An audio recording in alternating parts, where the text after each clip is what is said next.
Hello friends, कैसे हैं आप सभी लोग। उम्मीद है बहुत ही अच्छे होंगे। और आज का जो टॉपिक है बहुत ही इंटरेस्टिंग टॉपिक है, क्योंकि यहाँ से क्वेश्चन पूछा जाता है। और मौर्यकालीन प्रशासनिक व्यवस्था के बारे में आज चर्चा करेंगे कि मौर्यकाल में प्रशासनिक व्यवस्था कैसी थी।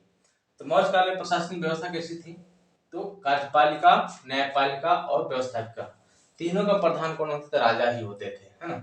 आपसे क्वेश्चन पूछेगा कि मौर्यकालीन प्रशासनिक व्यवस्था में कार्यपालिका, न्यायपालिका और व्यवस्थापिका का अध्यक्ष कौन होता था? तो खुद राजा होते थे, यानी राजा अपने तीनों का नियंत्रण कौन करता था? तो राजा ही करता था, ठीक है।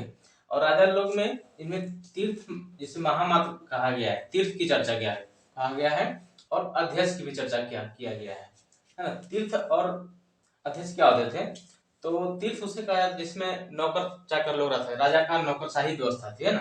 राजा के लोग नौकर चाकर लोग रहते थे, तो उसमें उसको तीर्थ कहा जाता था। अध्यक्ष की भी चर्चा किया गया है ना।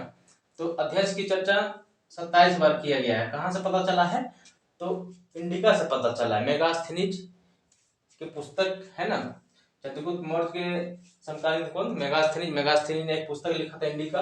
और इंडिका से ही पता चला है कि अध्यक्ष की चर्चा 27 बार किया गया है ना। और तीर्थ की चर्चा कितना है? 18 बार। याद रखिएगा, तीर्थ की चर्चा 9 दूना 18, अध्यक्ष की चर्चा 9 तिया 27, ठीक है। तीर्थ छोटा है 18 बार, अध्यक्ष बड़ा है 9 तिया 27 बार। तो आपको याद रखना है। और इसमें क्या थी? तो नौकरशाही व्यवस्था थी, ठीक है। यहाँ से दो क्वेश्चन निकल गया। बात करते तो अशोक के काल में प्रांतों की संख्या कितना थी, यह पूछा गया है।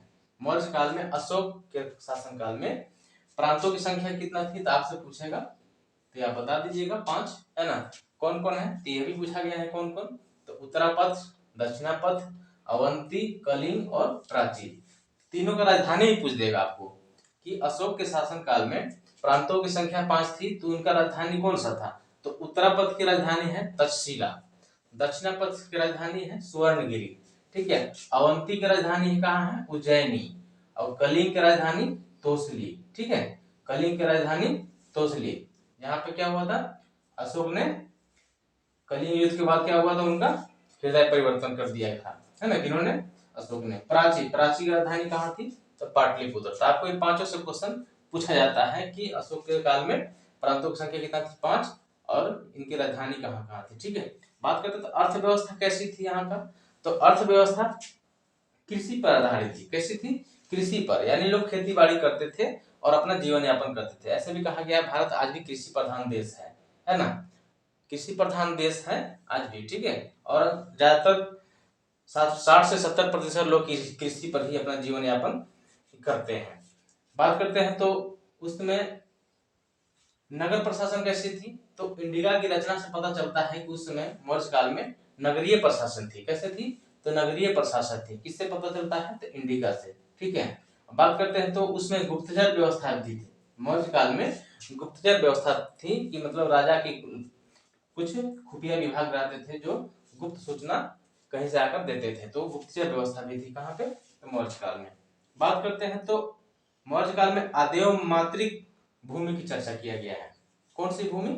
आदेव मातृक भूमि की चर्चा किया गया है। इसमें क्या होता था कि इसमें बिना सिंचाई का, मैंने बिना कोई पानी वानी का, बिना सिंचाई किए अच्छी किस्म का पैदा हो जाता था, मतलब अच्छी फसल मिल जाता था, ठीक है। उसको आदेव मातृक भूमि कहा जाता था, है ना। आदेव मातृक भूमि कहा जाता मतलब बिना सिंचाई, बिना कोई कुछ किए हुए अच्छी पैदावार यानी खेती बाड़ी हो जाए, उसे आदेव मातृक भूमि कहा जाता था। बात करते हैं तो सिंचाई के लिए सरकारी खर्च पर मौर्य काल में क्या हुआ था।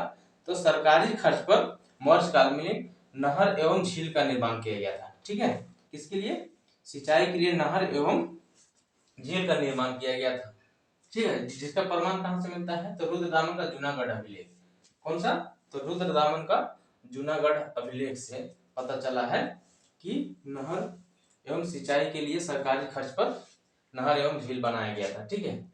और रुद्रदामन का जूनागढ़ अभिलेख के बारे में पीछे हम बताए थे। यह एकमात्र ऐसा अभिलेख है जो संस्कृत भाषा में लिखा गया एकमात्र अभिलेख है, रुद्रदामन का जूनागढ़ अभिलेख, ठीक है। बात करते हैं तो सुदर्शन झील कहाँ है। तो यह भी सुदर्शन झील चंद्रगुप्त मौर्य ने बनवाया था। कहाँ? तो गुजरात के सौराष्ट्र प्रांत में, ठीक है। कहाँ बनवाया था? गुजरात के सौराष्ट्र प्रांत में। और किसकी देखरेख में? तो पुष्पगुप्त वैश्य के देखरेख में, है ना। पुष्पगुप्त वैश्य के देखरेख में सौराष्ट्र प्रांत का गवर्नर था। ये कहाँ का था? सौराष्ट्र प्रांत का गवर्नर था। इनकी देखरेख में सुदर्शन झील का निर्माण करवाया था। ठीक है, तो आपसे पूछा जाएगा कि सुदर्शन झील कहाँ है, तो गुजरात के सौराष्ट्र प्रांत में। ठीक है, बात करते हैं तो लोक कला की अगर बात करें तो लोक कला पटना का दीदारगंज से मिला है। क्या लोक कला में पटना के दीदारगंज से क्या मिला है? यक्ष एवं यक्षिणी का मूर्ति मिला है। किसका मूर्ति मिला है? यक्ष एवं यक्षिणी का मूर्ति मिला है। कहाँ से? तो पटना का दीदारगंज से। ठीक है, जिससे आज भी कहाँ मिलता है, देखने को मिलता है, तो पटना के म्यूजियम में, पटना संग्रहालय में जाएंगे तो वहां भी आज भी पटना में यक्ष एवं यक्षिणी का मूर्ति को रखा गया है, उसको देखने के लिए। बात करते हैं तो राजा का महल किसका बना होता था मौर्यकालीन प्रशासनिक व्यवस्था में? तो राजा का महल कोई इसका नहीं बना होता। किसका बना होता था? लकड़ी का बना होता था। आज के डेट में देखते हैं जिसके पास बहुत बड़ा ज्यादा पैसा है, धनी मनी है, बहुत बड़े आदमी है, तो 4 मंजिला 5 मंजिला जितना भी बनाना 10 मंजिला सब बना लेगा अपना। ठीक है, ईंट पत्थर जो सीमेंट सबसे बन जाता है। लेकिन पहले के जमाने में क्या था, ये सब कुछ टेक्नोलॉजी इतना डेवलप नहीं था। ठीक है, लेकिन हाँ इतना लोग, इतना माइंड डेवलप था कि लकड़ी से ही ईंट पत्थर से भी ज्यादा सुंदर लोग महल बना देते थे, है ना, कि लोग देखने के लिए मोहताज होते थे। मतलब बहुत अच्छा महल बनाते थे। किसका? लकड़ी का। कैसे पता चला है कि लकड़ी का महल? तो फाहियान ने बताया था। ठीक है, फाहियान बनाया था। तो फाहियान के बारे में बताए थे कि चंद्रगुप्त द्वितीय के शासन काल में आया था।